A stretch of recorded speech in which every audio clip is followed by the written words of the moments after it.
महान धनुर्धर अर्जुन के बारे में तुम सब जानते हो, लेकिन एकलव्य के बारे में इतना ही जानते हो कि जिसने गुरुदेव के कहने पर अपना अंगूठा बिना किसी मोह के गुरुदेव को गुरु दक्षिणा में दे दिया। चलो आओ, तुम्हें कुछ नया सिखाते हैं और तुम्हें ये भी बताएंगे कि एकलव्य की जिंदगी से तुम सब क्या सीख सकते हो।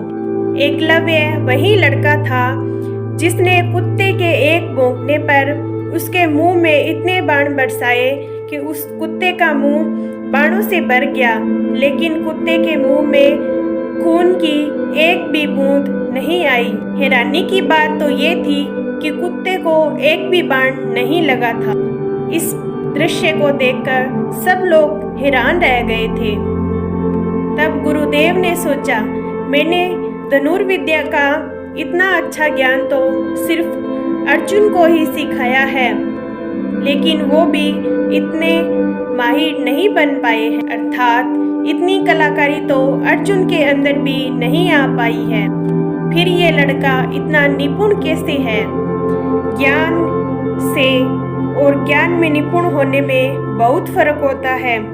जब एकलव्य द्रोणाचार्य के पास गया और उनको बोले कि गुरुदेव आप मुझे भी धनुर्विद्या सिखाइए, तब द्रोणाचार्य जी बोले, मैं केवल क्षत्रिय लोगों को ही धनुर्विद्या सिखाता हूँ, मैं तुम्हें धनुर्विद्या नहीं सिखा सकता।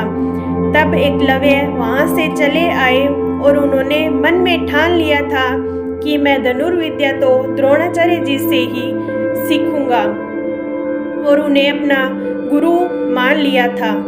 लेकिन गुरुदेव के मना करने पर भी एकलव्य ने हार नहीं मानी, लेकिन मन में एक बार मंजिल को अपना बना ही लिया तो फिर क्या फर्क पड़ता है कि किसने क्या किया है। एकलव्य वहाँ से चले गए और द्रोणाचार्य जी की मूर्ति बनाई।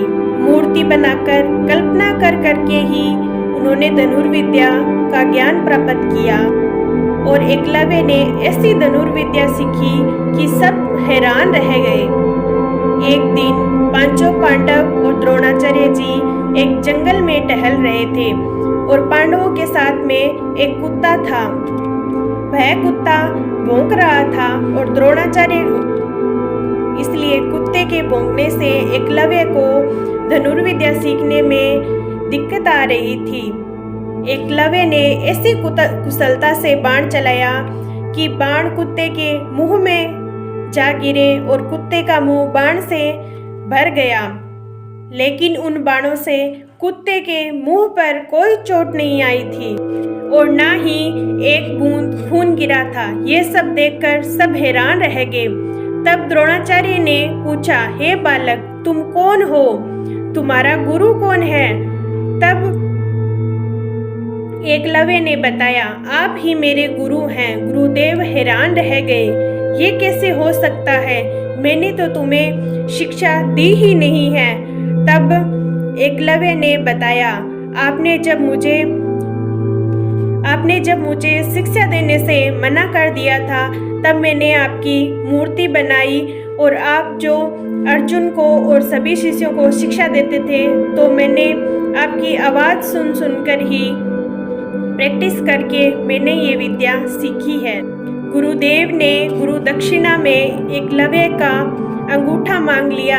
शायद उसकी कला भी अंगूठे के साथ ही खत्म हो गई थी।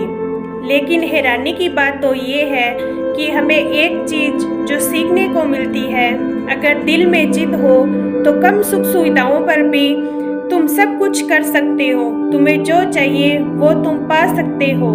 दूसरा, अगर तुम मन में कुछ ठान लेते हो तो तुम्हारे अंदर कोई गोल है। अगर तुम सच में जिद्दी हो तो तुम्हें पाने से कोई नहीं रोक सकता। तीसरा, अगर तुम किसी मंजिल की राह पर चल पड़े हो तो तुम्हारे पास कितनी सुख सुविधाएं हैं या फिर कितनी नहीं है, इससे कोई फर्क नहीं पड़ता है। अगर तुम्हें बहाने बनाने हैं तो तुम्हारे पास हजारों रास्ते होंगे बहाने बनाने के लिए, उस काम को ना करने के लिए। लेकिन अगर तुम सच में जिद्दी हो तो दुनिया को कोई ताकत तुम्हें रोक नहीं सकती। इस बात को तुम जितना जल्दी मान लोगे तुम्हारी ज़िंदगी उतनी आसान बन जाएगी। अब फैसला आपके हाथ में है। बहाने बना कर के काम को कल पे टालना है या फिर आज ही करना है। अपने दिल की आवाज़ सुन, लग जा, मेहनत कर और दुनिया को दिखा दे, सपने सच भी होते हैं।